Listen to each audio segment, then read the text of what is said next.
Melambatnya pertumbuhan ekonomi mulai berdampak pada kinerja laba emiten perbankan. Di kuartal pertama lalu, pertumbuhan laba bank-bank milik negara ternyata jauh lebih rendah dari yang diharapkan.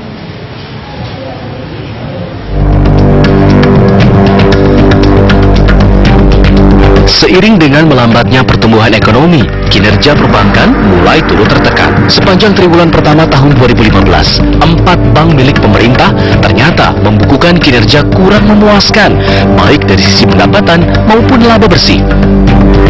Dari sisi pendapatan, PT Bank Rakyat Indonesia masih menjadi bank dengan omset terbesar, yakni mencapai 20,8 triliun rupiah. Sedangkan di tempat selanjutnya adalah Bank Mandiri, Bank Negara Indonesia, dan Bank Tabungan Negara.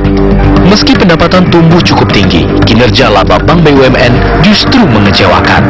Laba Bank BRI tercatat naik hanya 3,5% menjadi 6,1 triliun rupiah. Sedangkan laba Bank Mandiri hanya tumbuh 4,8% menjadi 5,3 triliun rupiah. Direktur Utama BRI, Asmawi Syam mengatakan, melambatnya perekonomian di kuartal pertama lalu sudah berdampak ke sektor perbankan. Hampir semua perbankan itu mengalami kekurangan likuiditas. Itu awalnya. Kemudian kita berharap, Bank Rakyat Indonesia berharap pada waktu itu pertumbuhan demand dari loan di kuartal pertama itu akan meningkat. Ternyata kalau kita lihat perlambatan ekonomi ini kan terjadi di kuartal pertama. Meski hanya tumbuh 3,5% di kuartal 1, BRI masih tetap optimistis bisa mendongkrak kinerjanya di tahun ini.